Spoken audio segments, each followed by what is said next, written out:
ओम नमः शिवाय। हर हर महादेव। आज माघ मास के शुक्ल पक्ष की 10वीं तिथि और बुधवार है। कल माघ मास के शुक्ल पक्ष की एकादशी तिथि है। इस एकादशी को जया एकादशी के नाम से जाना जाता है। जो भी भक्तजन पूरी श्रद्धा से इस व्रत को करता है उसे सुख, शांति, समृद्धि और पापों से मुक्ति मिलती है। माघ का महीना भगवान श्री हरि विष्णु और कान्हा जी को अति प्रिय है। इसीलिए इस दिन एकादशी का व्रत रखकर पूरी श्रद्धा से भगवान का पूजन करना चाहिए। तो जो भी विष्णु भक्त एकादशी का व्रत रखते हैं वो इस बात का ध्यान रखें। 29 जनवरी गुरुवार को जया एकादशी का व्रत रखा जाएगा और इसका पारण करना है 30 जनवरी को सुबह 7:13 से लेकर 9:29 तक। अब सुनते हैं आज की कथा। बोलो गणेश जी महाराज की जय हो। एक समय की बात है। एक तालाब में एक मेंढक और एक मेंढकी रहा करते थे। मेंढकी हमेशा सुबह जल्दी उठती और तालाब से बाहर आकर पाल पर बैठ जाती और सवा पहर दिन चढ़ने तक गणेश जी की पूजा किया करती थी। मेंढकी का इस तरह गणेश जी की पूजा करना मेंढक को बिल्कुल भी अच्छा नहीं लगता था। वह कहता कि कौन है गणेश जी, मैं तो किसी गणेश जी को नहीं मानता हूँ। गार खाती है ना मिट्टी खाती है, भूखी प्यासी पाल पर बैठी रहती है। मुझे देखो कितना हट्टा कट्टा हूँ, कोई विनायक जी की पूजा नहीं करता हूँ। पर मेंढकी पर मेंढक की बातों का कोई असर नहीं होता। मेंढक रोजाना इसी तरह चिल्लाता रहता। तो यह सुनते सुनते एक दिन गणेश जी भगवान नाराज हो गए और गणेश जी की माया से उसी तालाब पर राजा की एक दासी पानी भरने के लिए आती है और घड़े में जैसे ही पानी भरती है तो मेंढक और मेंढकी पानी के साथ उस घड़े में चले जाते हैं। तो वो घर ले जाकर उस पानी के घड़े को भट्टी पर चढ़ा देती है और नीचे आग जला देती है। तो जैसे ही पानी गर्म होता है तो मेंढक तो बुरी तरह से जलने लगता है और ज़ोर ज़ोर से चीखने लगता है और मेंढकी अपने गणेश जी की पूजा में लगी रहती है। तो वो कहता है कि मेंढकी कि मैं तो गर्म पानी में जल रहा हूँ और तुम आराम से बैठी हो। तो वो बोली, नहीं, मैं तो बिल्कुल नहीं जल रही, मुझे तो ठंडी ठंडी हवा आ रही है। तो मेंढक कहने लगा, कैसी बातें कर रही हो, घड़े के अंदर पानी उबल रहा है और तुम कह रही हो कि मुझे तो ठंडी हवा आ रही है। तो मेंढकी कहने लगी कि मैं तो गणेश जी की पूजा करती हूँ और गणेश जी भगवान मेरी रक्षा करते हैं। तो यह सुनकर मेंढक कहने लगा कि आज तू तेरे गणेश जी का ध्यान कर, हम इस मुसीबत से छूट जाएं, हमारी जान बच जाए। फिर आज के बाद मैं भी तुम्हारे साथ रोजाना सवा पहर दिन चढ़ने तक गणेश जी की पूजा किया करूँगा। तब तक कुछ नहीं खाऊंगा, पूजा करने के बाद ही गार मिट्टी खाया करूँगा। तो मेंढक के कहने पर मेंढकी ने मन ही मन गणेश जी का स्मरण किया। तो गणेश जी की माया से वहाँ 2 सांड लड़ते हुए आए और उस मटके से टकरा गए। मटका फूट गया और मेंढक मेंढकी बाहर निकलकर तालाब में पहुँच गए। अब मेंढक को गणेश जी की माया समझ में आ गई। अब वो भी रोजाना मेंढकी के साथ सवा पहर दिन चढ़ने तक तालाब की पाल पर बैठकर गणेश जी भगवान की पूजा अर्चना किया करता था। हे गणेश जी महाराज, जैसे आपने मेंढक मेंढकी की रक्षा की वैसे ही हमारी और हमारे परिवार की रक्षा करना, सुख समृद्धि सुख सौभाग्य बनाए रखना। बोलो गणेश जी महाराज की जय हो। बुधवार की कथा। एक समय की बात है, एक व्यक्ति की नई नई शादी हुई थी। उसकी पत्नी मायके गई हुई थी। तो वह बुधवार के दिन अपनी पत्नी को लेने के लिए ससुराल जा रहा था। तो उसकी माँ ने उसे मना किया कि बेटा कि बुधवार के दिन बहू को विदा करवा के नहीं लाते। पर उसने अपनी माँ की एक नहीं सुनी, अपने ससुराल चला गया। वहाँ जाकर अपनी सास ससुर से कहने लगा कि मुझे तो आज ही जाना है। तो उसके सास ससुर ने कहा कि बेटा आज बुधवार का दिन है, आज के दिन यात्रा नहीं करते। तो वह व्यक्ति किसी प्रकार से नहीं माना। वह तो हठधर्मी था, अपने मन की करता था। तो उसने कहा कि मुझे तो आज ही जाना है, मैं किसी की बात नहीं सुनने वाला। तो उसके ससुराल वालों ने उसे कुछ नहीं कहा और अपनी बेटी को चुपचाप उसके साथ विदा कर दिया। वह बुधवार के दिन ही अपनी पत्नी को विदा करवा के चल पड़ा। पहले बैलगाड़ी होती थी, तो जैसे ही गांव से निकले गाड़ी का टायर पंचर हो गया तो उन्होंने गाड़ी को वहीं छोड़ा और पैदल चल पड़ी। चलते चलते रास्ते में उसकी पत्नी को प्यास लग गई, तो वह अपने पति से कहने लगी कि स्वामी, मुझे प्यास लगी है। तो वह व्यक्ति अपनी पत्नी को एक पेड़ के नीचे बैठाकर कहा कि तुम यहाँ पर बैठी रहो और मैं कहीं से पानी तलाश कर लाता हूँ। तो यह कहकर वो व्यक्ति पानी लेने के लिए चला गया। जैसे ही वह व्यक्ति पानी लेकर अपनी पत्नी के पास आया तो उसे देखकर बहुत ही आश्चर्य हुआ कि ठीक उसकी सूरत वाला एक आदमी उसी वेशभूषा में उसकी पत्नी के पास बैठा है और उसे पानी पिला रहा है। तो वह जल्दी से उसके पास आया और गुस्से में कहने लगा कि तू कौन है जो मेरी पत्नी के पास बैठा है। तो वह दूसरा व्यक्ति कहने लगा कि ये मेरी पत्नी है, मैं इसे अभी अभी ससुराल से विदा करवा के ला रहा हूँ और मैं अपने गांव जा रहा हूँ। तो इस तरह बोलते बोलते वे दोनों व्यक्ति जोर जोर से लड़ने लगे। तो वहाँ आते जाते राहगीर इकट्ठे हो गए और स्त्री से पूछने लगे कि तुम ही बता दो कि तुम्हारा असली पति कौन सा है। तो पत्नी तो खुद हैरान थी, क्योंकि वो दोनों एक जैसे थे। अब वो किसे अपना कहे और किसे पराया कहे, तो वह चुपचाप बैठी रही। तो लोगों ने उन्हें समझा बुझाकर बैठा दिया और कहा कि ठंडे दिमाग से सोच लो कि किसकी पत्नी है। अब जो उस औरत का असली पति था वह तो बहुत ही परेशान था। सोचने लगा कि मेरे पास ऐसा क्या है जिससे यह साबित हो जाए कि यह मेरी पत्नी है। तो वह परेशान होकर कहने लगा कि हे परमेश्वर, आपकी यह क्या लीला है कि मैं सच्चा होकर भी झूठा बनकर बैठा हूँ। तभी आकाशवाणी हुई कि अरे मूर्ख, आज बुधवार है और आज के दिन तुझे यात्रा नहीं करनी चाहिए थी, पर तूने किसी की बात नहीं मानी। यह सारी लीला बुद्ध भगवान की है। तो उस व्यक्ति ने बुद्ध देव से प्रार्थना की और अपनी गलती के लिए क्षमा मांगी। तब बुद्ध देव जी अंतर्ध्यान हो गए और वह अपनी पत्नी को लेकर घर आ गया। घर आते ही उसने अपने माँ बाप से क्षमा मांगी और फिर दोनों पति पत्नी नियम पूर्वक बुधवार के व्रत करने लगे। कहते हैं कि जो भी व्यक्ति इस कथा को सुनता है या सुनाता है उसे बुधवार के दिन यात्रा करने से कोई दोष नहीं लगता है। जब भी कभी आपको कोई अनिवार्य यात्रा करनी हो तो उस दिन इस कथा को सुनकर यात्रा करनी चाहिए। इससे हमारी यात्रा और काम दोनों ही सफल हो जाते हैं। बोलो बुद्ध देवता की जय हो। अब अपने सुनते हैं दशा माता की कहानी। पुराने समय की बात है। एक घर में एक देवरानी जेठानी रहा करती थी। वे दोनों निसंतान थी। वे मेहनत मजदूरी करके अपना पेट पालती थी, पर दोनों व्रत पूजा पाठ के बारे में कुछ नहीं जानती थी। एक दिन सुबह उनके चूल्हे की आग बुझ गई तो दोनों प्रातःकाल ही गांव में आग लेने गई। उस दिन पूरे गांव में दशा माता का पूजन था, इसीलिए उन्हें किसी के यहाँ से आग नहीं मिली। आग ना मिलने पर जेठानी देवरानी से कहने लगी कि बहन, आज तो हमें भूखा ही रहना पड़ेगा, तो क्यों ना हम भी व्रत रख लें। व्रत भी रह जाएगा और शाम को आग मिलने पर रसोई बनाकर भोजन कर लेंगी। तो उसकी जेठानी ने कहा कि ठीक है, तुम कहती हो तो हम भी व्रत रख लेती हैं। शाम हो जाने पर जेठानी अपने पड़ोसन के यहाँ आग लेने फिर से गई तो पड़ोसन ने उसे आदरपूर्वक बैठाया। जेठानी ने पड़ोसन से पूछा कि दशा माता का पूजन करने से क्या होता है। तो पड़ोसन कहने लगी कि जिस बात का इच्छा करके डोरा लिया जाता है वह इच्छा पूर्ण हो जाती है। तो जेठानी यह सुनकर कहने लगी कि अगली बार जब डोरा लेना हो तो मुझे भी बताना, हम दोनों देवरानी जेठानी डोरा लेंगी। तो वह पड़ोसन कहने लगी कि इस व्रत को घर में किसी के पहली बार बच्चा हो और वह बेटा हो या कोई पशु, गाय घोड़ी, वो अपने पहले बच्चे को जन्म दे और वह नर हो तो उस दिन घर पर ही 10 तार का डोरा बनाएं और उसमें 10 गांठें लगाकर दशा माता के व्रत को शुरू कर सकती हैं।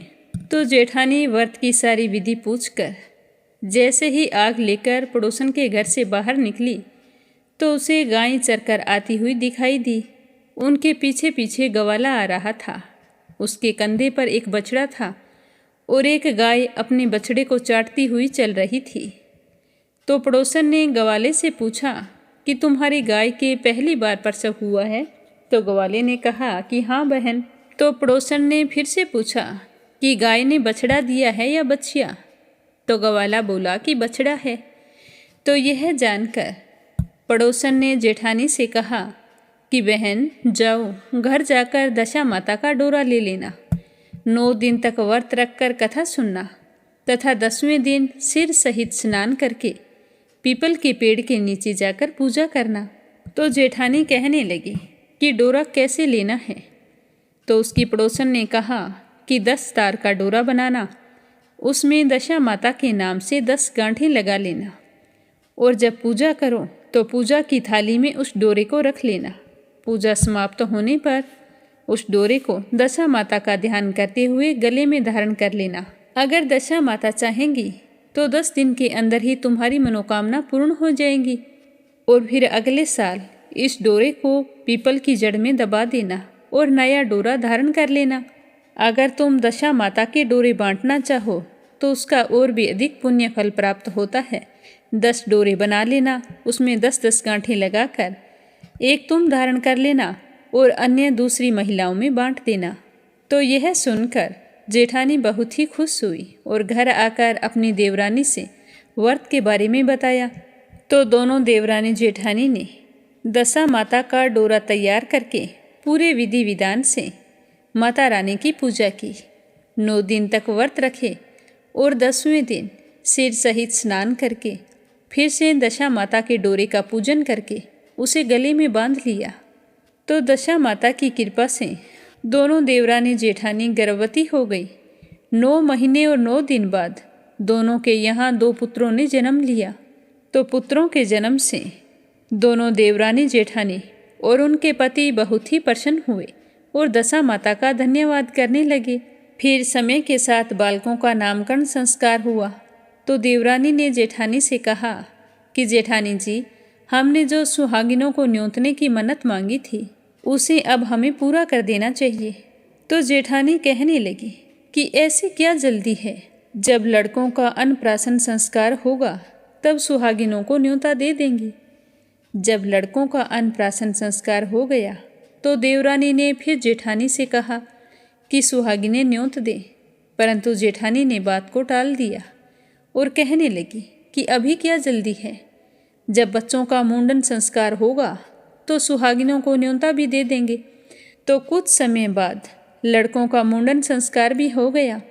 देवरानी ने जेठानी को सुहागिनों के न्योतने की बात कही तो जेठानी कहने लगी कि लड़कों की सगाई के समय कर देंगे, अभी क्या जल्दी है, उस समय महिलाओं को तो बुलाया ही जाएगा तो सुहागिनें भी न्योत देंगे। तो इस तरह सालों साल बीत गए, लड़के बड़े हो गए, उनकी सगाई हो गई, पर जेठानी ने तो अब भी सुहागिनें नहीं न्योती। जेठानी बोली कि जिस दिन लड़कों के फेरे होंगे उस दिन सुहागिनों को न्योत देंगे, एक साथ दोनों काम हो जाएंगे। तो देवरानी कहने लगी कि बहन, जब तुम्हारी इच्छा हो तब सुहागिनों को न्योता देना, परंतु मैं तो लगन के दिन ही सुहागिनों को न्योत दूंगी। तो देवरानी ने तो लगन के दिन ही सुहागिनों को न्योता दे दिया, परंतु जेठानी ने कुछ भी परवाह नहीं की। लगन के बाद मातृ की पूजा करके दोनों दूल्हे बारात सजाकर बैंड बाजे सहित ब्याहने के लिए चल दिए। देवरानी के बेटे का विवाह बड़े धूमधाम से सकुशल पूर्ण हो गया, परंतु जेठानी ने सुहागिनों को न्योता नहीं दिया। इसीलिए दशा माता ठीक फेरों के समय उसे उठाकर ले गई। दूल्हे के अचानक गायब हो जाने से वर और कन्या दोनों में ही हाहाकार मच गया। काफ़ी ढूंढने पर भी दूल्हे का कुछ पता नहीं चला। तो दूल्हे का पिताजी बहुत ही दुखी हुआ और बारात को खाली लेकर लौट आया, परंतु लड़की की माँ बड़ी संकट में पड़ गई कि इस अर्धब्याही लड़की से विवाह कौन करेगा। तो पड़ोस की चतुर सुहागिनों ने लड़की की माता को समझाया कि ब्याह का जो सामान बचा है उस सामान को लड़की के हवाले कर दो और लड़कियों को कह दो कि वो भिखारियों को सदावर्त देने लगे। तो फिर उसकी माँ ने जैसा उस महिलाओं ने कहा था वैसा ही किया। अपनी बेटी को समझा दिया कि बेटा, ब्याह का इतना सारा सामान बचा है, तुम भिखारियों को सदावर देने लग जाओ, क्या पता हमें इसका पुण्य फल प्राप्त हो। तो एक दिन एक साधु तीर्थ यात्रा करता हुआ वहाँ पर आया। तो गांव से बाहर दूर एक जंगल में पीपल का पेड़ था। लोग इस पीपल के पेड़ को पारस पीपल कहते थे। उसी पेड़ पर दशा माता का निवास था। साधु चलता चलता शाम को उसी पेड़ के नीचे ठहर गया। तो वो साधु देखता है कि कुछ देर बाद वहाँ पर झाड़ूदार आता है और पेड़ के आसपास मैदान में झाड़ू लगाता है। फिर वहाँ पर पानी का छिड़काव किया जाता है। माली वहाँ आकर फूल बिखेरता है। तभी अचानक से वहाँ पर देवता आते हैं जो अनेक प्रकार की पोशाक पहनकर आने लगे तथा स्थान पर बैठने लगे। और उन सब के आ जाने पर सबसे बाद में राजा इंद्र का सिंहासन उतरा। इसके साथ ही स्वर्ग की अप्सराएं आकर सिंहासन के चारों ओर नाचने लगी। उसी समय अर्धब्याही लड़के को गोद में लेकर दशा माता पीपल के पेड़ से नीचे उतरी। इंद्र के साथ स्वर्ग से एक सूरा गाय भी आई थी। उसने 2 गिलास दूध दिया। लड़के ने अर्धब्याहे के भाग का 1 गिलास अलग से रख दिया और दूसरे गिलास का दूध पी लिया। जब तक अप्सराओं का नाच गान होता रहा, दशा माता लड़के को गोद में लेकर बैठी रही। प्रातःकाल होते ही देवताओं का दरबार भंग हुआ। साधु भी वहाँ से चलकर उस गांव में आ गया। साधु महाराज गांव में भिक्षा मांगते मांगते अर्धब्याही लड़की के घर पर पहुँचा। लड़की ने आदरपूर्वक साधु को बैठाया और भोजन तैयार किया। फिर लड़की ने 3 पत्तल परोसे। पहली पत्तल अर्धब्याही अपने पति के लिए, दूसरी पत्तल बाबा जी के सामने और एक पत्तल अपने सामने रखी। तो यह देखकर साधु ने कहा कि जो बात मैंने रात देखी थी वही बात यहीं भी देखने को मिल रही है। तो लड़की पूछने लगी कि बाबा जी क्या बात है।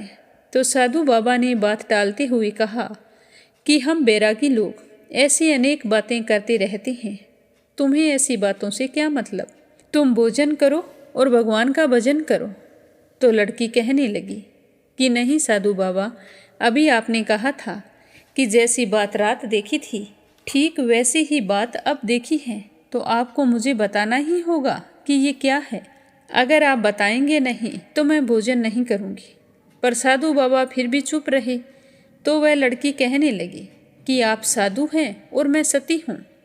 आप या तो अपने कथन को स्पष्ट कीजिए कि आपने रात को क्या देखा था, नहीं तो मैं आपको श्राप दे दूंगी। तो साधु बाबा ने रात का सारा किस्सा कह सुनाया। यह सुनकर लड़की ने कहा कि साधु बाबा, मैं आपके साथ उस पीपल के पेड़ के पास जाऊंगी। तो साधु बाबा ने कहा ठीक है। तो कुछ देर विश्राम करने के बाद में शाम के समय साधु बाबा आगे आगे चले और लड़की उनके पीछे पीछे चलती रही। साधु बाबा लड़की को पार्स पीपल के पास छोड़कर चले गए। संध्या होने पर जमादार ने आकर झाड़ू लगाई, पानी का छिड़काव किया, माली ने फूल बिखेरे। फिर देवताओं के राजा इंद्र आए, अप्सराओं का नाच गान प्रारंभ हुआ। उसी समय दशा माता पीपल के पेड़ से उतरकर दरबार में बैठ गई।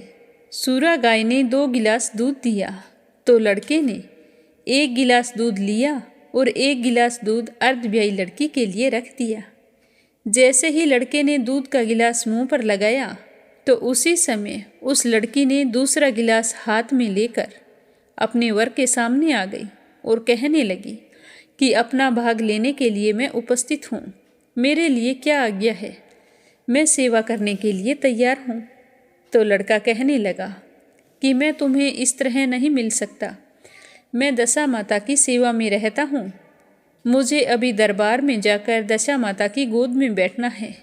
यदि तुम मुझे पाना चाहती हो तो दशा माता को प्रसन्न करो और फिर उनसे ही मुझे अपने लिए मांग सकती हो, तभी मैं तुम्हारा हो सकता हूँ। यह कहकर लड़का दूध पीकर दशा माता की गोद में जाकर बैठ गया। लड़की अप्सराओं के साथ नाच गान करने लगी। जब सवेरा हुआ तो दशा माता ने इस नई लड़की को बुलाकर पूछा कि तुम कौन हो? तुम्हारे नाचने से मैं बहुत ही प्रसन्न हूँ, जो कुछ मांगना है मांग लो।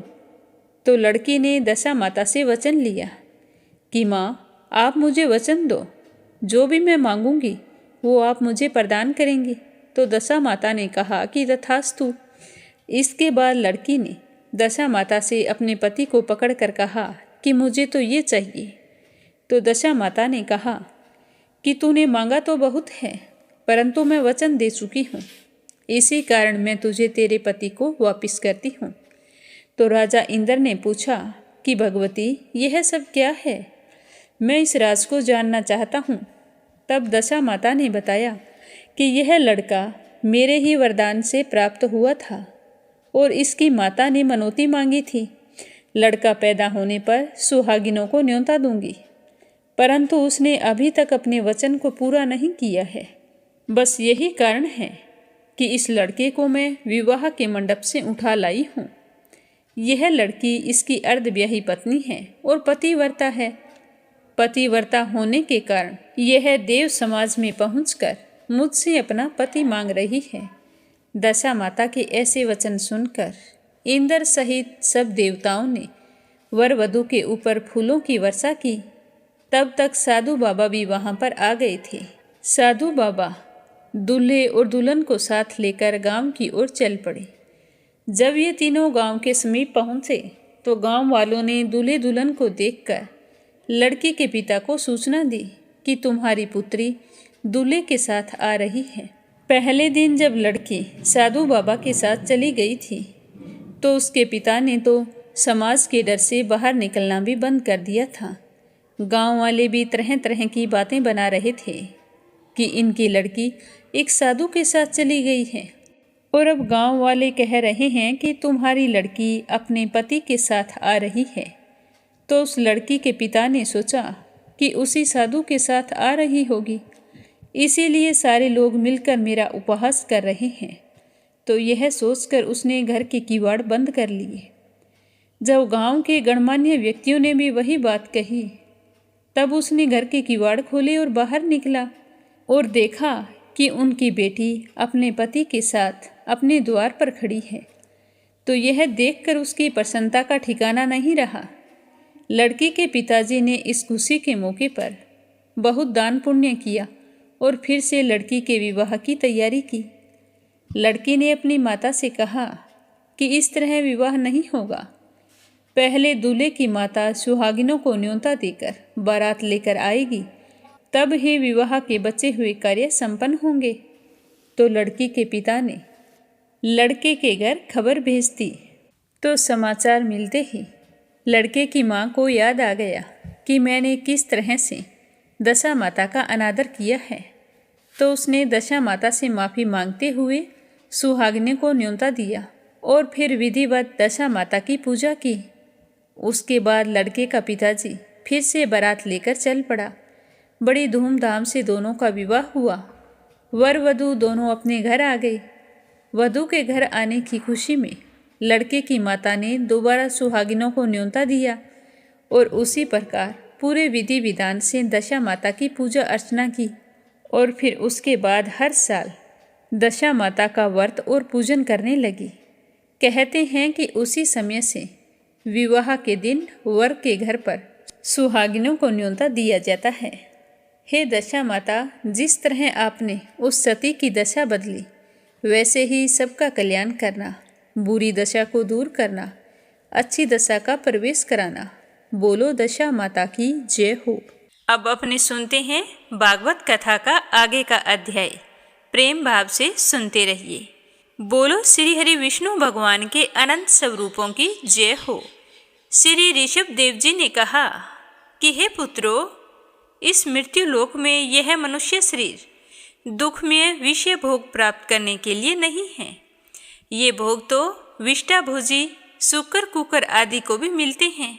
अतः मनुष्य को इस शरीर से दिव्य तप करने चाहिए, जिससे अंतःकरण शुद्ध हो, क्योंकि इसी से अनंत ब्रह्मानंद की प्राप्ति होती है।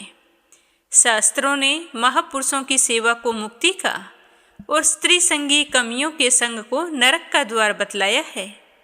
महापुरुष वो ही हैं जो सम्मानचित्त, परम शांत, क्रोधहीन, सबके हित चिंतक और सदाचार संपन्न हों, अथवा मुझ परमात्मा के प्रेम को ही जो एकमात्र पुरुषार्थ मानते हों। केवल विषयों की ही चर्चा करने वाले लोगों में तथा स्त्री, पुत्र और धन आदि सामग्रियों से संपन्न घरों में जिनकी अरुचि हो और जो लौकिक कार्यों में केवल शरीर निर्वाह के लिए प्रवृत्त होते हों, मनुष्य अवश्य ही प्रमादवश कुकर्म करने लगता है। उसकी वह प्रवृत्ति इंद्रियों को तृप्त करने के लिए ही होती है। मैं इसे अच्छा नहीं समझता, क्योंकि इसी के कारण आत्मा को यह असत और दुखदायक शरीर प्राप्त होता है। जब तक जीव को आत्म तत्व की जिज्ञासा नहीं होती, तब तक अज्ञानवश देह आदि के द्वारा उसका स्वरूप छुपा ही रहता है। जब तक यह लौकिक वैदिक कर्मों में फंसा रहता है, तब तक मन में कर्म की वासनाएं भी बनी रहती है और इन्हीं से देह बंधन की प्राप्ति होती है। इस प्रकार अविद्या के द्वारा आत्म स्वरूप के ढक जाने से कर्म वासनाओं के वशीभूत हुआ चित्त मनुष्य को फिर कर्मों में ही परिवर्तित करता है। अतः जब तक उसको मुझ वासुदेव में प्रीति नहीं होती, तब तक वह देह बंधन से छूट नहीं सकता। स्वार्थ में पागल जीव जब तक विवेक दृष्टि का आश्रय लेकर इंद्रियों की चेष्टाओं को मिथ्या नहीं देखता, तब तक आत्म स्वरूप की स्मृति खो बैठने के कारण वह अज्ञानवश विषय प्रधान ग्रह आदि में ही आसक्त रहता है और तरह तरह के क्लेश उठाता रहता है। स्त्री और पुरुष इन दोनों का जो परस्पर दाम्पत्य भाव है, इसी को पंडित जन दूसरी स्थूल ग्रंथि कहते हैं। देह अभिमानी रूपी एक एक सूक्ष्म ग्रंथि तो उनमें अलग अलग पहले से हैं। इसी के कारण जीव को देह इंद्रियों के अतिरिक्त घर, खेत, पुत्र, स्वजन और धन आदि में भी मैं और मेरेपन का मोह हो जाता है।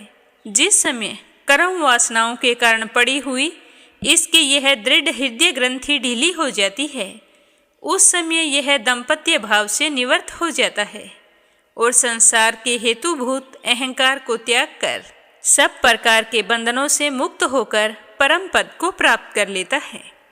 हे पुत्रों, संसार सागर से पार होने कुशल तथा धैर्य, उद्यम एवं सतव गुण विशिष्ट पुरुष को चाहिए कि सबके आत्मा और गुरु स्वरूप मुझ भगवान में भक्ति भाव से रखने से, मेरे प्राण रहने से, तृष्णा के त्याग से, सुख दुख आदि द्वंद्वों के सहने से जीवों को सभी योनियों में दुख उठाना ही पड़ता है।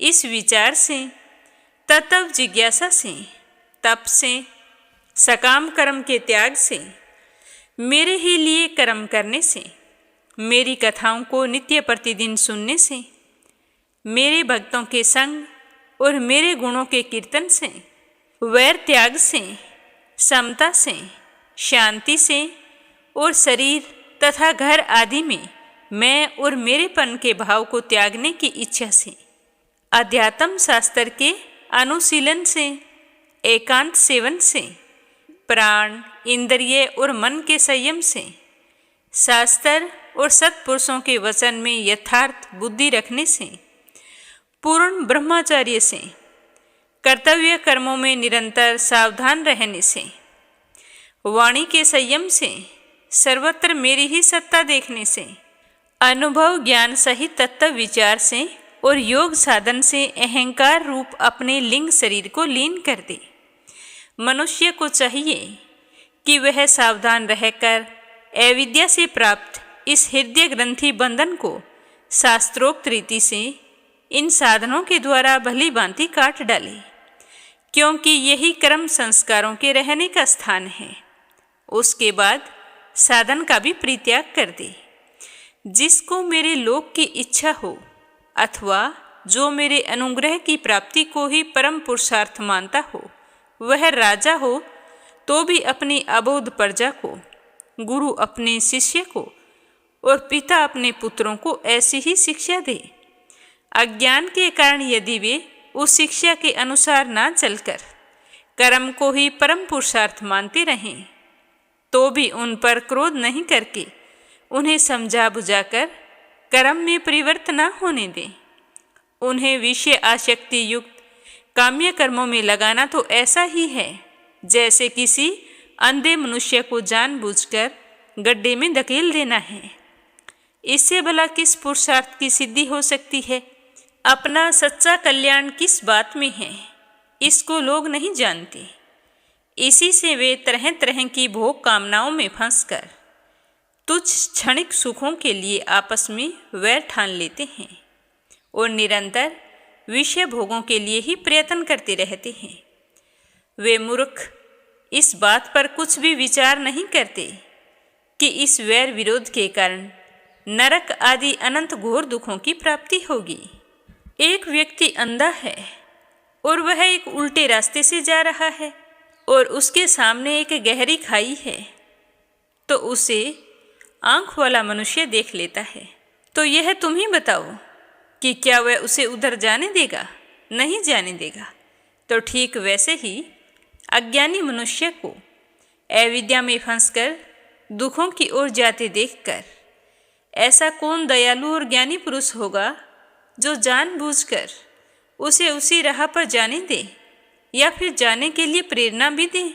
जो अपने प्रिय संबंधी को भगवत भक्ति का उपदेश देकर मृत्यु की फांसी से नहीं छुड़ाता, वह गुरु गुरु नहीं है, स्वजन स्वजन नहीं है, पिता पिता नहीं है और माता माता नहीं है, इष्ट देव नहीं है।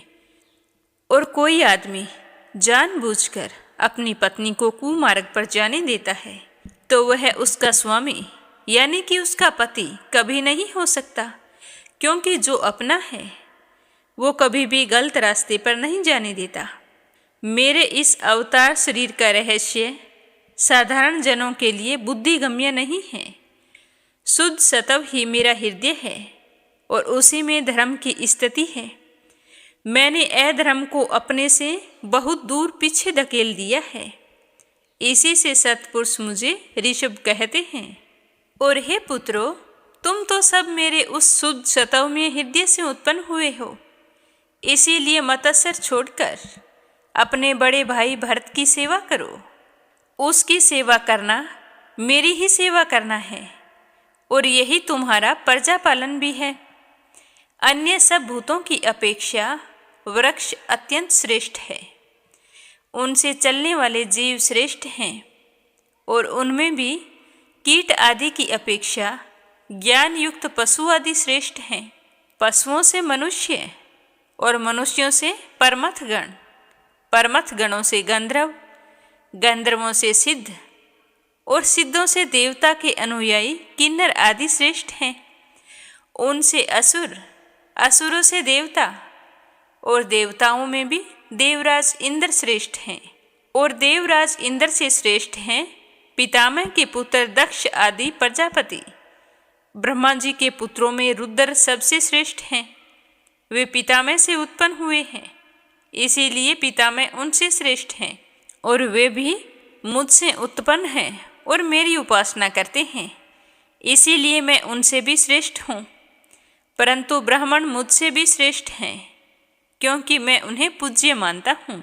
ऐसा कहकर ऋषभ सभा में उपस्थित ब्राह्मणों को लक्ष्य करके कहने लगे कि हे विप्रगण, दूसरे किसी भी प्राणी को मैं ब्राह्मणों के समान नहीं समझता, फिर कोई उनसे ऊपर तो हो ही कैसे सकता है। लोग श्रद्धापूर्वक ब्राह्मणों के मुख में जो अन्न आदि की आहुति देते हैं, उसे मैं जैसी प्रसन्नता से ग्रहण करता हूँ, वैसे तो मैं अग्निहोत्र में होम की हुई सामग्री को भी स्वीकार नहीं करता हूँ। अतः मुझे ब्राह्मण सबसे अधिक प्रिय हैं।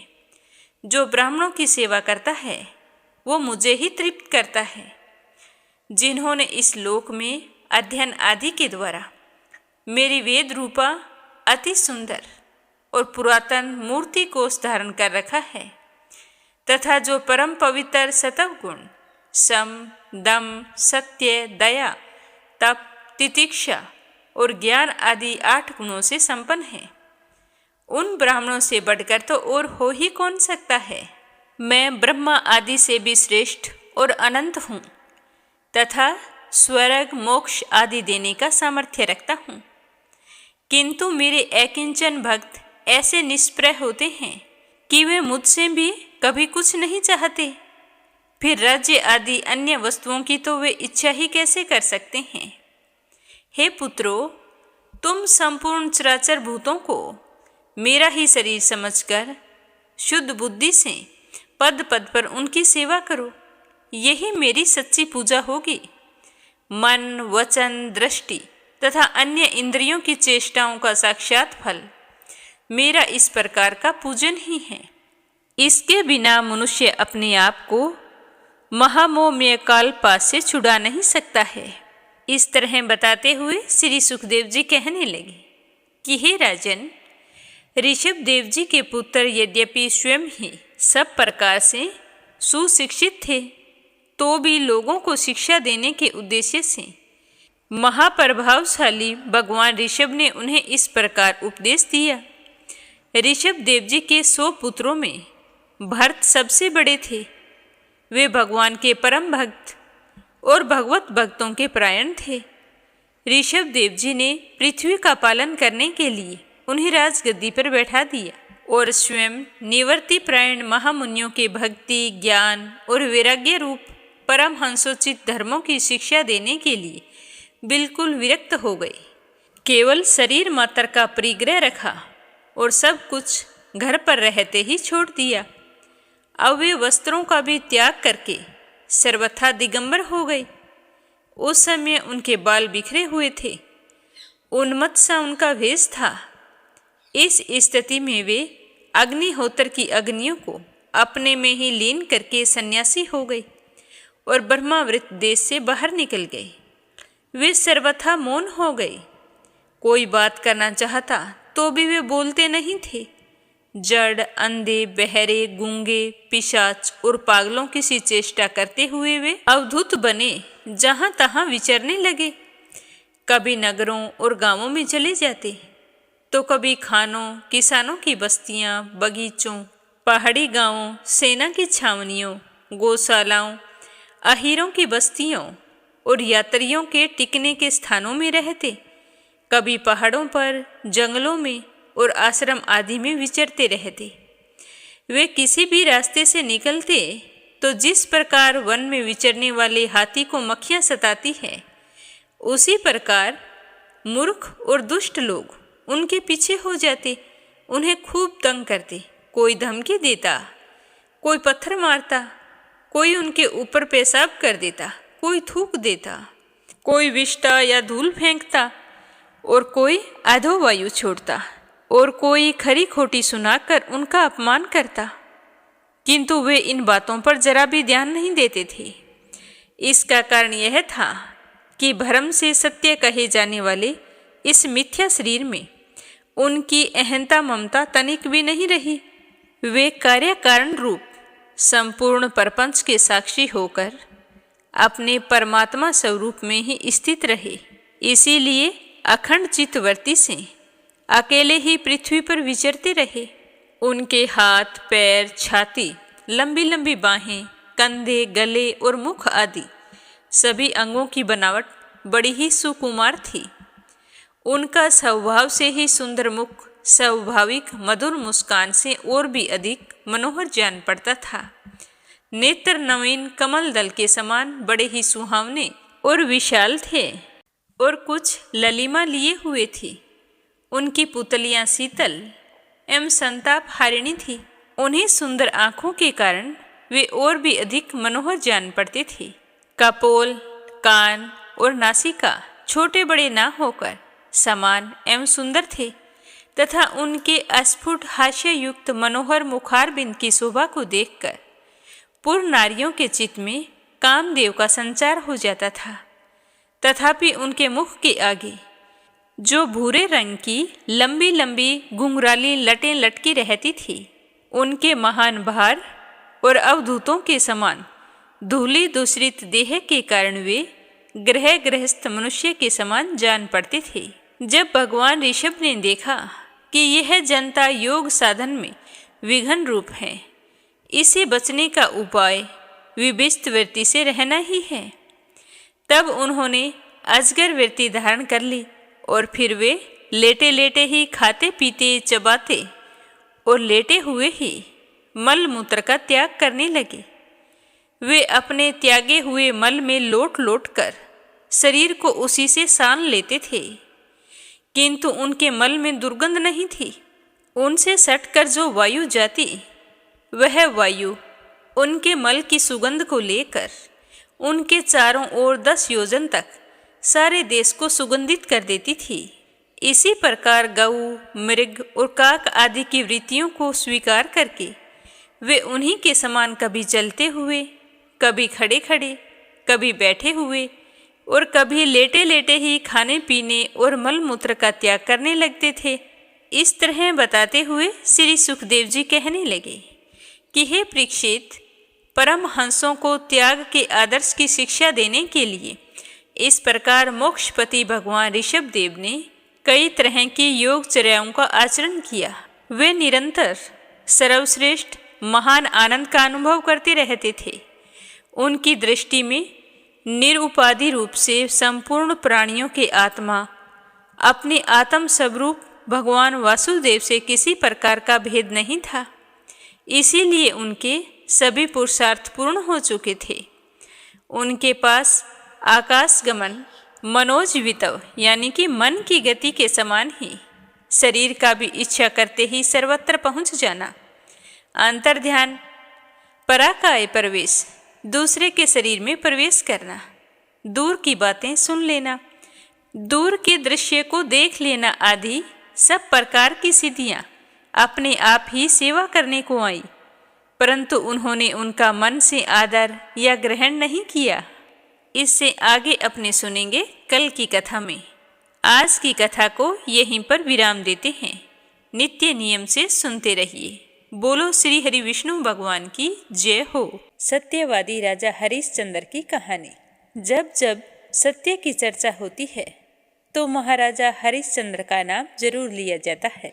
सूर्यवंशी सत्यव्रत के पुत्र राजा हरिश्चंद्र, जिन्हें उनकी सत्यनिष्ठा के लिए आज भी याद किया जाता है। उनकी सत्य के प्रति निष्ठा उनके युगों के बाद भी सत्यता का प्रतीक बनी हुई है। इनका युग त्रेता युग माना जाता है। राजा हरिश्चंद्र अयोध्या के प्रसिद्ध सूर्यवंशी राजा थे, जो सत्यव्रत के पुत्र थे। ये अपनी सत्यनिष्ठा के लिए अडिग रहे।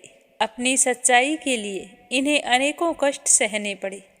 ये बहुत दिनों तक पुत्रहीन रहे, पर अंत में अपने कुल गुरु विशिष्ट के उपदेश से एवं वरुण देव की उपासना से इन्हें पुत्र की प्राप्ति हुई। राजा हरिश्चंद्र सच बोलने और वचन का पालन करने के लिए मशहूर थे। उनकी प्रसिद्धि चारों तरफ फैली हुई थी। ऋषि विश्वामित्र ने राजा हरिश्चंद्र की प्रसिद्धि सुनी। वे स्वयं इनकी परीक्षा करना चाहते थे। राजा हरिश्चंद्र हर हालत में केवल सच का ही साथ देते थे। अपने इस सच्चाई की वजह से कई बार उन्हें बड़ी बड़ी परेशानियों का सामना करना पड़ा, लेकिन फिर भी उन्होंने सच का साथ नहीं छोड़ा। राजा हरिश्चंद्र जो एक बार प्रण ले लेते थे, उसे किसी भी कीमत पर पूरा करके ही छोड़ते थे। राजा हरिश्चंद्र ने सत्य के मार्ग पर चलने के लिए खुद को भी बेच दिया था। इनकी पत्नी का नाम तारामती था, पुत्र का नाम रोहितास था। ये दोनों भी धार्मिक चरित्र के थे। राजा हरिश्चंद्र ने यदि सपने में भी वाग्दान कर दिया यानी वचन दे दिया तो पीछे नहीं हटते थे। ऋषि विश्वामित्र की शक्ति से राजा हरिश्चंद्र ने सपना देखा कि उन्होंने अपना सारा राजपाट विश्वामित्र को दान में दे दिया है। तो अगले दिन जब विश्वामित्र उनके महल में आए तो उन्होंने विश्वामित्र को सारा हाल कह सुनाया और साथ ही अपना राज्य भी उन्हें सौंप दिया। जाते जाते विश्वामित्र ने राजा हरिश्चंद्र से दान उपरांत दक्षिणा मांगी। दक्षिणा में 500 सोने की मुद्राओं की मांग की। तो विश्वामित्र ने राजा को याद दिलाया कि राजपाट के साथ राज्य का कोष भी दान कर चुके हैं और दान की हुई वस्तु को दोबारा दान नहीं किया जाता। अब आप मुझे 500 सोने की मुद्राएं दान में कहाँ से देंगे? तो राजा ने अपनी पत्नी और पुत्र को बेचकर सोने की मुद्राएं हासिल की, लेकिन वो 500 भी नहीं हो पाई। तो राजा हरिश्चंद्र ने खुद को भी बेच दिया और सोने की सभी मुद्राएं विश्वामित्र को दान में दे दी। अपनी मर्यादा को निभाया। राजा हरिश्चंद्र ने जहाँ खुद को बेचा था वह शमशान का चांडाल था, जिसका काम था कि जो शव दाह के लिए आता तो मृतक के परिजन से कर लेकर उन्हें अंतिम संस्कार करने देता। एक रात्रि को सर्प के काटने से राजा के पुत्र रोहितास की मृत्यु हो गई। तो ऐसा रानी रोती बिलखती अपने पुत्र को लेकर शमशान में अंतिम क्रिया के लिए लेकर जा रही थी। काली अंधेरी रात में जोरों की बारिश हो रही थी, बादल गरज रहे थे, बिजली चमक रही थी और वह अभागन माँ अपने पुत्र के शव को अकेले ही लेकर शमशान जा पहुंची। वहां पर राजा हरिश्चंद्र ने रानी को देखे बिना ही शमशान कर के लिए आदेश दे दिया। इतने में आसमान में बिजली चमकी, तो बिजली की रोशनी में हरिश्चंद्र को उस अबला का चेहरा नजर आया। वह स्त्री उनकी पत्नी तारामती थी और उनके हाथों में उनके पुत्र रोहितास का शव था। अपनी पत्नी की यह दशा और पुत्र के शव को देखकर राजा हरिश्चंद्र बहुत ही दुखी हो गए। उस दिन उनका एकादशी का व्रत भी था, पर अपने परिवार की यह हालत देखकर वो अंदर तक हिल गए और उनकी आंखों में आंसू भर आए। लेकिन फिर भी वह अपने कर्तव्य की रक्षा के लिए आतुर थे। भारी मन से उन्होंने अपनी पत्नी से कहा कि जिस सत्य की रक्षा के लिए उन्होंने अपना महल राजपाट तक त्याग दिया, स्वयं और अपने परिवार को बेच दिया, आज उसी सत्य की रक्षा की घड़ी है। राजा हरिश्चंद्र ने अपनी पत्नी से कहा कि तुम्हें शमशान में अपने पुत्र के अंतिम संस्कार के लिए निर्धारित कर देना होगा। तो रानी तारामती कर के रूप में अपने साड़ी का टुकड़ा फाड़ कर देने की कोशिश करती है। उसी समय आकाशवाणी हुई और स्वयं ईश्वर प्रकट हुए। उन्होंने राजा से कहा कि हरिश्चंद्र, तुमने सत्य को जीवन में धारण करने का उच्चतम आदर्श स्थापित किया है। तुम्हारी कर्तव्य निष्ठा महान है। तुम इतिहास में अमर रहोगे। जब जब सच्चाई का नाम आएगा, तुम्हारा नाम सबसे पहले लिया जाएगा। और राजा की ली जाने वाली दान वाली परीक्षा तथा कर्तव्यों के प्रति जिम्मेदारी की जीत बताई। तो राजा हरिश्चंद्र ने ईश्वर से कहा, अगर वाकई मेरी कर्तव्य निष्ठा और सत्य के प्रति समर्पण सही है तो कृपया करके इस स्त्री के पुत्र को जीवन दान दीजिए। इतने में भगवान का चमत्कार हुआ। रोहितास जीवित हो उठा। ईश्वर की अनुमति से विश्वामित्र ने हरिश्चंद्र का राजपाट भी उन्हें वापस लौटा दिया। राजा हरिश्चंद्र ने स्वयं को बेचकर सत्यव्रत का पालन किया। यह सत्य एवं धर्म के पालन का एक बेमिसाल उदाहरण है। आज भी राजा हरिश्चंद्र का नाम श्रद्धा और आदर के साथ लिया जाता है। चंद्र टरे सूरज टरे, टरे जगत व्यवहार, पैदृढ़ वर्थ हरिश्चंद्र को टरे न सत्य विचार। बोलो राजा हरिश्चंद्र जी की जय हो। अब आपने सुनते हैं लपसी और तपसी की कहानी। बोलो लपसी तपसी की जय हो। बहुत पुराने समय की बात है। एक गांव में एक ब्राह्मण परिवार रहा करता था। उसमें पति पत्नी के अलावा उनके 2 बच्चे थे। एक बेटा था, एक बेटी थी। ब्राह्मण दंपति बहुत ही सरल स्वभाव के थे। समय मिलने पर प्रभु का स्मरण किया करते थे। उनकी बेटी बहुत ही संस्कारी और सुशील थी, लेकिन उनका बेटा आवारा किस्म का था। वह कोई काम धाम नहीं करता और ना ही कभी अपने माँ बाप का कहना मानता था। समय के साथ दोनों बहन भाई बड़े हो गए। बहन की शादी कर दी गई, पर भाई का वही हाल था। उसके माँ बाप ने उसे समझाया कि बेटा, अब हम वृद्ध हो चले हैं, तुम कोई काम किया करो। लेकिन उस पर उनकी बातों का कोई असर नहीं होता था। तो एक दिन ब्राह्मणी अपने पति से कहने लगी कि स्वामी, आप बिल्कुल काम छोड़ दीजिए। जब घर में कुछ भी नहीं होगा तो यह अपनी जिम्मेदारी समझेगा और काम पर लग जाएगा। तो ब्राह्मण ने दूसरे दिन से काम पर जाना छोड़ दिया। तो यह देखकर उनके बेटे ने कोई काम नहीं किया और चोरी करने चला गया। आते जाते राहगीरों को लूट लेता और उसी से अपने घर का गुजारा किया करता था। तो उसकी लूटने और चोरी करने की आदत से सारे गांव वाले उसे लपसी कहने लगे। तो लपसी की इस हरकत से उसके माँ बाप बहुत ही दुखी रहते थे, पर वह किसी की सुनने के लिए तैयार नहीं था। इसी तरह समय बीतता गया। एक दिन की बात है कि लपसी एक पीपल के पेड़ पर बैठा था। तभी शिव पार्वती जा रहे थे। पार्वती माता गहनों से लदी हुई थी। तो लपसी उन्हें देखकर सोचने लगा कि सूरत के कितने गहने हैं, आज ये सारे के सारे लूट लूँगा तो मुझे कई महीनों तक चोरी नहीं करनी पड़ेगी। तो वह लूटने के इरादे से पीपल की ओट में होकर बैठ गया।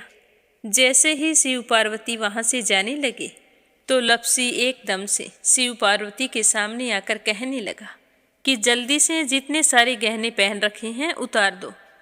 तो पार्वती माता कहने लगी कि तुम चोरी क्यों करती हो, तुम्हें पता है चोरी करना पाप है। तो लपसी कहने लगा कि क्या करूं, घर पर मेरे माँ बाप हैं, मेरी एक भांजी है, उनके लिए दोनों समय भोजन की व्यवस्था कहाँ से करूं, मुझे कोई काम तो आता नहीं है। तो लपसी की बात सुनकर पार्वती माता कहने लगी कि तुम जो चोरी करके पाप करते हो, इस पाप का भागी कौन बनेगा। तो लपसी कहने लगा कि मेरे घर वाले सारे बनेंगे। तो पार्वती माता कहने लगी कि कोई नहीं बनेगा, पाप के भागी केवल तुम बनोगे।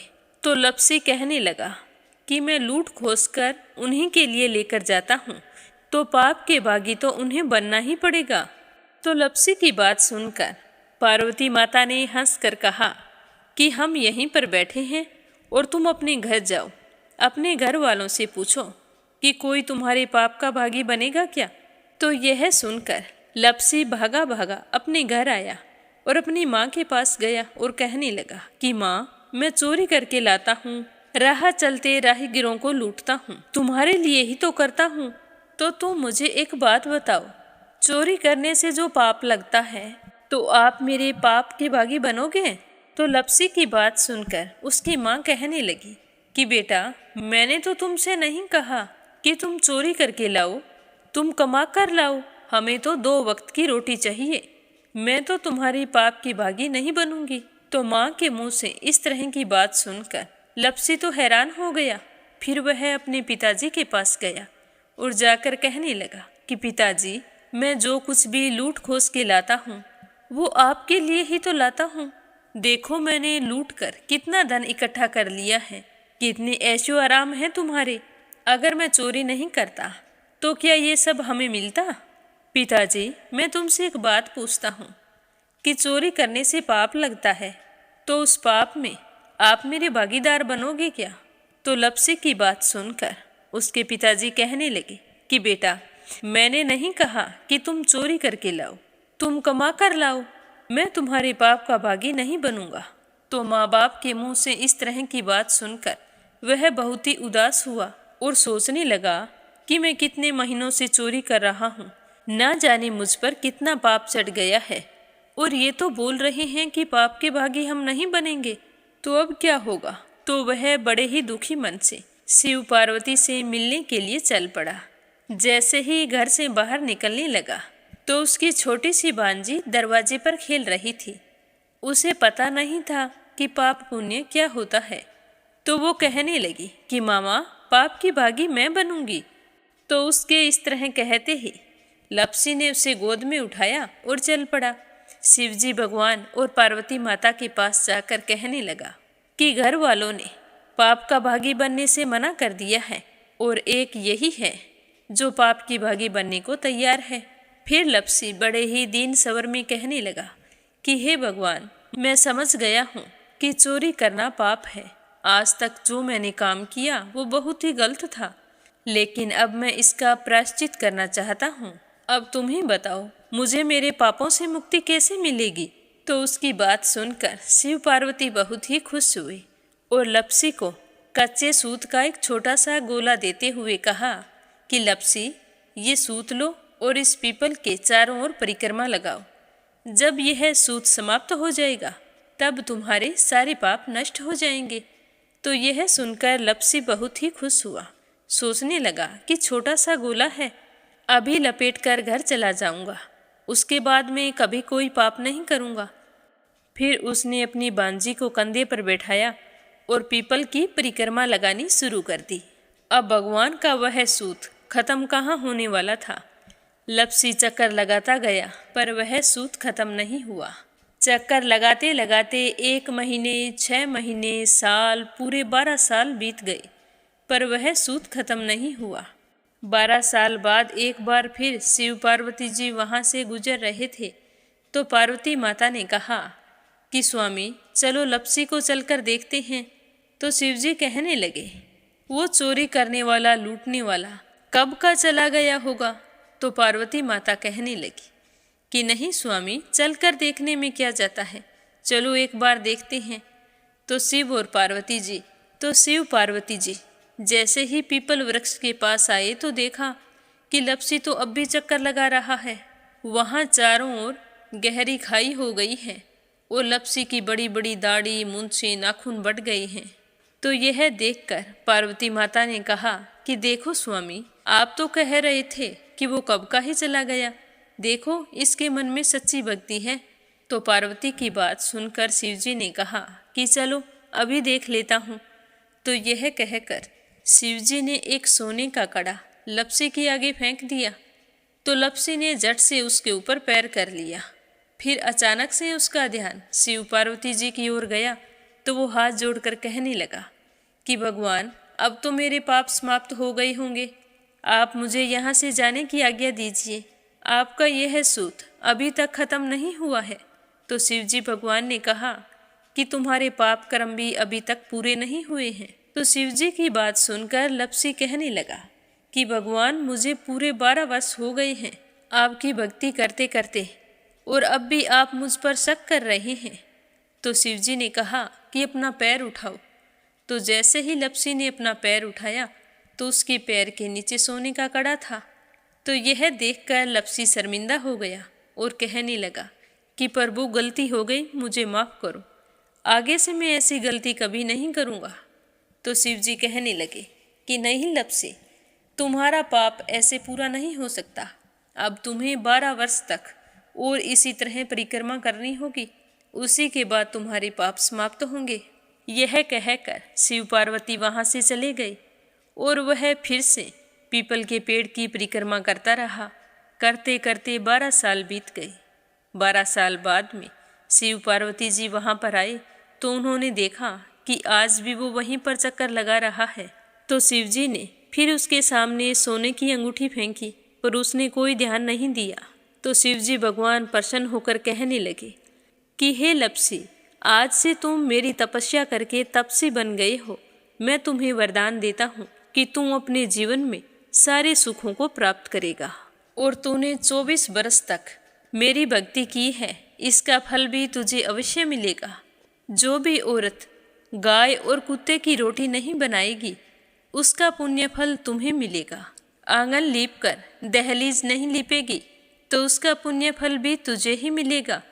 अगर हमारे घर की बहन बेटी को हम सूट, तीवल या साड़ी भेंट स्वरूप देते हैं तो साथ में मोली का धागा और कुछ रुपये नहीं देंगे तो उसका पुण्य फल भी तुम्हें ही मिलेगा। अगर कोई दिए से दिया जलाएगा तो उसका पुण्य फल भी तुम्हें ही मिलेगा। अगर व्रत और पूजा पाठ में सारी कहानी सुन ले और तुम्हारी कहानी ना सुने तो उसका पुण्य फल भी तुम्हें ही मिलेगा। कहा जाता है कि तभी से सुबह पहली रोटी गाय की और सुबह की अंतिम रोटी छोटी बनाई जाती है और शाम को अंतिम रोटी बड़ी बनाई जाती है जो कुत्ते की होती है। और दिए से दिया भी नहीं जलाया जाता और घर की बहन बेटियों को सूट और तीवल के साथ भेंट स्वरूप कुछ रुपए भी जरूर दिए जाते हैं। और उसी दिन से हर व्रत कथा के बाद में लप्सी तपसी की कहानी जरूर सुनी जाती है और कथा समाप्त होने पर कहा जाता है कि लप्सी का फल लप्सी को मिले, तपसी का फल तपसी को मिले। हमारी पूजा पाठ का, हमारे व्रत का और हमारी कहानी का पुण्य फल हमें मिले। बोलो लप्सी तपसी की जय हो। तो ये थी लपसी और तपसी की कहानी। लपसी तपसी दो भाई नहीं थे। लपसी और तपसी एक ही आदमी का नाम था। लूट कर लाता था, इसीलिए उसे लपसी के नाम से पुकारते थे और फिर भगवान की तपस्या करने के कारण उसे तपसी के नाम से जाना जाने लगा। बोलो लपसी तपसी की जय हो। अब अपने सुनेंगे कथा सुनने वाले प्यारे श्रोताओं के नाम। तो आज का पहला कमेंट है संजय, सोनिया, हिताक्षी, दीपेश, मयंक हरियाणा से। दूसरा है संजना राजपूत अहमदाबाद से। और तीसरा है आशा शर्मा, विष्णु, ज्योति, अंशु भीलवाड़ा से। अपराजिता मीना श्रीवास्तव नेपाल से। लक्ष्मी, सुमित्रा, शिवराज हीरो, सोवा शर्मा पोखरा से। परमेश्वरी रघुवीर सिंह दिल्ली से। डॉक्टर चंद्रमणि मनिका, डॉक्टर रुक्मणी देवी, कैला देवी, हंसराज जी, पवन कुमार जी, संजीव कुमार जी, रंजन, मान्या, याम्या दिल्ली से। राधा रोहिला दिल्ली से। आशा अग्रवाल, लड्डू, मोहित, अंकुर अग्रवाल आगरा से। रवि सैनी, सीमा सैनी मलियाना से। श्रीमती शर्मा अलीगढ़ से। अरुण लता शर्मा हरिद्वार से। निर्मला सिसोदिया दिल्ली से। सुनीता पवार, कृषु पवार मध्य प्रदेश से। सीमा जोशी, रवि कुमार जोशी दिल्ली से। सरला रानी करणपुर से। श्रीचंद यादव गया बिहार से। चंद्रकांता दिल्ली से। बीना, देविका, कनिका वाशने अलीगढ़ से। रुक्मणी शर्मा अंबाला से। नीलम जायसवाल हैदराबाद से। श्रीमती यशोदा, अंजलि, बबली, विक्की ओडिशा से। संगीता अग्रवाल, कमला देवी अग्रवाल दुलिया महाराष्ट्र से। उषा शर्मा राजस्थान से। शीला सिन्हा, मीरा श्रीवास्तव, ममता श्रीवास्तव, माला छम्मा मनोज जौनपुर से। कमला गुरुग्राम से। मोनिका नागर तिगांव से। श्वेता, रितेश, स्वीटी, रितु, प्रिंस, यूवी, लक्ष्मी, गुरुचरण साहू ओडिशा से। नीमा मठपाल रामनगर से।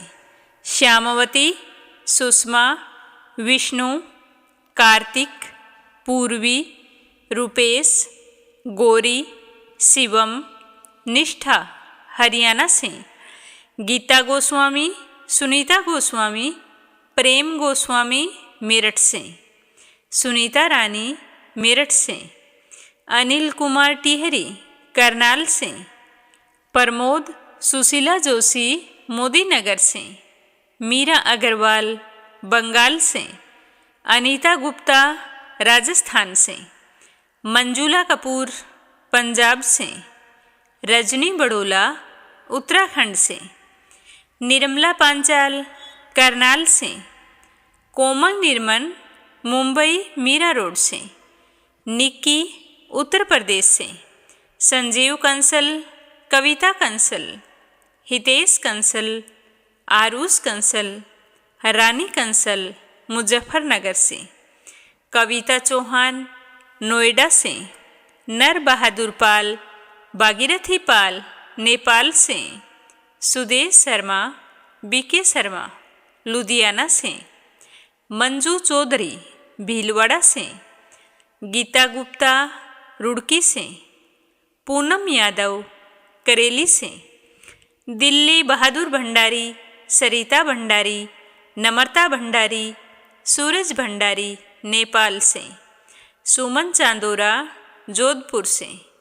मधु, विनोद प्रजापति, साहिल, सिद्धांत प्रजापति, शिवानी प्रजापति जबलपुर से। कोमल निर्मन मुंबई मीरा रोड से। नंदा पांडुरंग पुजारी ब्रह्मपुरी महाराष्ट्र से। विमला नेपाल से। उषा शर्मा सोजत सिटी से, किरण पानीपत से, कमलेश भल्ला जम्मू से, शोभा कुंवर पुरोहित अहमदाबाद से, स्मिता सीताराम गायकवाड़ महाराष्ट्र से, के लक्ष्मण दास उमरकोट से, रिधिमा परमिला सुरेश यादव धमतरी से, रीना साहू झांसी से, पूजा पाठक उत्तराखंड देहरादून कोसानी से, सावित्री ईश्वरलाल रामचंदानी, मीनू राजेश निखिल रामचंदानी गाजियाबाद से, देवी सिंह कार्तिक पायल सौम्या उमा रघुवंशी गजबा सौदा से, वतन कौर सहारनपुर से, कुसुम बघेल दिल्ली से, विमला